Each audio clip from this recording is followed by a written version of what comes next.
মৌলভীবাজারের শ্রীমঙ্গলে শুরু হয়েছে নৃগোষ্ঠীর বৈচিত্র্যময় সংস্কৃতি আর ঐতিহ্যের অনবদ্য আয়োজন হারমোনি ফেস্টিভ্যাল। শুক্রবার 5 জানুয়ারি বিকেল 5:30টায় শ্রীমঙ্গলের কাকিয়াছড়া মাঠে এই উৎসবের উদ্বোধন করেন প্রধানমন্ত্রীর কার্যালয়ের মুখ্য সচিব এম সিরাজউদ্দিন মিয়া। বাংলাদেশ ট্যুরিজম বোর্ড ও শ্রীমঙ্গল উপজেলা প্রশাসনের উদ্যোগে আয়োজিত এই উৎসবে প্রদর্শিত হচ্ছে 26টি নৃগোষ্ঠীর বৈচিত্র্যময় সংস্কৃতি ও পণ্য। উৎসবের বিশেষ আকর্ষণ 45টি মনোমুগ্ধকর পরিবেশনা, যা 12 জানুয়ারি পর্যন্ত দর্শনার্থীদের মাতিয়ে রাখবে।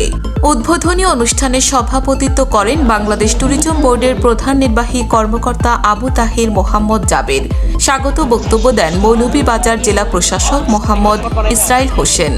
বিশেষ অতিথি হিসেবে উপস্থিত ছিলেন বেসামরিক বিমান ও পর্যটন মন্ত্রণালয়ের সচিব মিজ নাসরিন জাহান, সিলেট বিভাগীয় কমিশনার খান মোহাম্মদ রেজা ও নবী এবং মৌলভীবাজার অতিরিক্ত পুলিশ সুপার সুদর্শন রায়। উৎসবের মূল আকর্ষণগুলোর মধ্যে রয়েছে নৃগোষ্ঠীর ঐতিহ্যবাহী পণ্য ও খাদ্যের প্রদর্শনী এবং বিভিন্ন সাংস্কৃতিক পরিবেশনা। আয়োজন আসলে খুবই ভালো একটা আয়োজন, কিন্তু যদি মাঝে মধ্যে সরকারিভাবে যদি এরকম আয়োজন করা হয় তাহলে আমাদের জন্য খুবই ভালো। আর এই আয়োজনের ফলে আমাদের হারিয়ে যাওয়া সংস্কৃতিকে আমরা তুলে ধরতে পারছি এবং আমাদের সংস্কৃতিকে তুলে ধরার জন্য আমরা এরা প্র্যাকটিস করতে পারছি। উৎসবে এসে ভালো লাগছে। আমরা ত্রিপুরাদের যেটা ঐতিহ্য নিয়ে আমরা বিভিন্ন খাবার পরিবেশন নিয়ে আসি।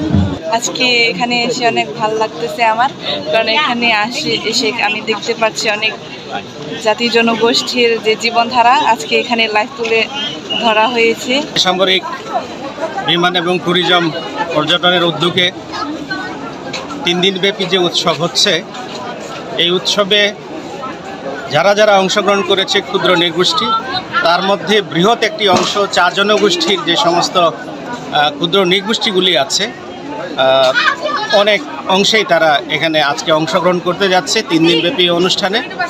কিন্তু বিষয়টি হচ্ছে যে এই যে একটা ডাইভার্সিটি বাংলাদেশে আছে, এই ডাইভার্সিটিটা চমৎকার এবং আমাদের মৌলভীবাজার সিলেটের জন্যে চা জনগোষ্ঠীর মধ্যে যে সমস্ত ক্ষুদ্র সত্তাগুলো আছে, এটা আসলে আমাদের বাংলাদেশের জন্য একটি অহংকার এবং গর্বের বিষয়। এই আয়োজন দেশি বিদেশি পর্যটকদের কাছে মৌলভীবাজারের অনন্য সংস্কৃতি তুলে ধরতে একটি অনবদ্য প্ল্যাটফর্ম হিসেবে কাজ করছে। এই হারমোনি ফেস্টিভ্যাল কেবল একটি উৎসবই নয়, এটি সংস্কৃতির মিলন মেলা, যেখানে বৈচিত্র্যই প্রধান ঐতিহ্য।